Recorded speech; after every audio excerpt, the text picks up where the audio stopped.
Shalom teman-teman, selamat malam. Kembali berjumpa dengan saya pada hari ini untuk membaca firman Tuhan Yesus. Pada malam ini saya kembali akan membaca 1 Korintus pasal 11 ayat 1 sampai 33. Mari kita dengarkan teman-teman. Jadilah pengikutku sama seperti aku juga menjadi pengikut Kristus. Perikop hiasan kepala wanita. Aku harus memuji kamu, sebab dalam segala sesuatu kamu tetap mengingat akan aku dan teguh berpegang pada ajaran yang kuteruskan kepadamu. Tapi aku mau supaya kamu mengetahui hal ini, yaitu kepala dari tiap laki-laki ialah Kristus, kepala dari perempuan ialah laki-laki, dan kepala dari Kristus ialah Allah. Tiap laki-laki yang berdoa atau bernubuat dengan kepala yang bertudung menghina kepalanya, tetapi tiap perempuan yang berdoa atau bernubuat dengan kepala yang tidak bertudung menghina kepalanya, sebab ia sama seperti perempuan yang cukur rambutnya. Sebab jika perempuan tidak mau melindungi kepalanya, maka haruslah ia juga menggunting rambutnya. Tapi jika bagi perempuan adalah penghinaan bahwa rambutnya digunting atau dicukur, maka haruslah ia melindungi kepalanya. Sebab laki-laki tidak perlu melindungi kepalanya, ia menyinarkan gambaran dan kemuliaan Allah. Tapi perempuan menyinarkan kemuliaan laki-laki. Sebab laki-laki tidak berasal dari perempuan, tapi perempuan berasal dari laki-laki. Dan laki-laki tidak diciptakan karena perempuan, tetapi perempuan diciptakan karena laki-laki. Sebab itu perempuan harus memakai tanda wibawa di kepalanya oleh karena para malaikat. Namun demikian dalam Tuhan tidak ada perempuan tanpa laki-laki, dan tidak ada laki-laki tanpa perempuan. Sebab sama seperti perempuan berasal dari laki-laki, demikian pula laki-laki dilahirkan untuk perempuan, dan segala sesuatu berasal dari Allah.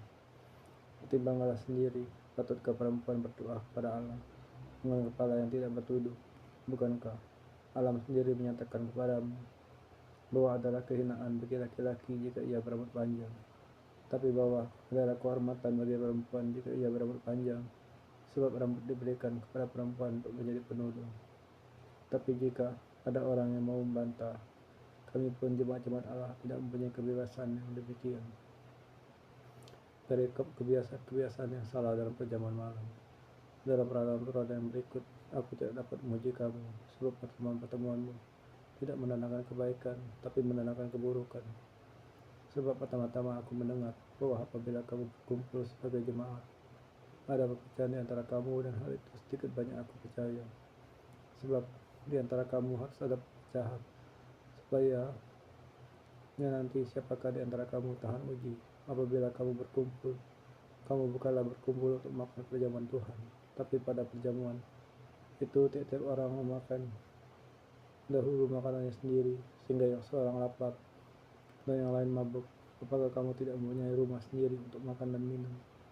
Atau maukah kamu menghinakan jemaat Allah dan memalukan orang-orang yang tidak mempunyai apa-apa? Apakah yang katakan kepadamu memuji kamu? Dalam hal ini aku tidak memuji, sebab apa yang telah aku teruskan kepadamu aku telah terima dari Tuhan, itu bahwa Tuhan Yesus pada malam waktu ia diserahkan mengambil roti, dan sudah itu ia mengucap syukur. Atasnya ia memecah-mecahkan dan berkata, inilah tubuhku yang diserahkan bagi kamu. Perbuatlah ini menjadi peringatan akan aku. Demikian juga ia mengambil cawan, sudah makan, lalu berkata, cawan ini adalah perjanjian baru yang dimateraikan oleh darahku. Perbuatlah ini setiap kali kamu minumnya menjadi peringatan akan aku. Sebab setiap kali kamu makan roti ini dan minum cawan ini, kamu memberitakan kematian Tuhan sampai ia datang. Jadi barang siapa dengan cara yang tidak layak makan roti atau minum cawan Tuhan, ia berdosa terhadap tubuh dan darah Tuhan. Karena itu hendaklah setiap orang memuji dirinya sendiri, dan baru sudah itu ia makan roti dan minum dari cawan itu. Karena barang siapa makan dan minum tanpa mengakui tubuh Tuhan, ia mendatangkan hukuman atas dirinya. Sebab itu banyak di antara kamu yang lemah dan sakit, dan tidak sedikit yang meninggal. Kalau kita memuji diri kita sendiri, hukuman tidak akan menimpa kita.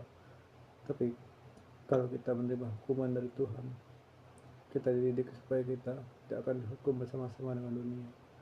Karena itu saudaraku, juga kamu berkumpul untuk makan, hentikanlah olehmu setiap orang yang akan lain.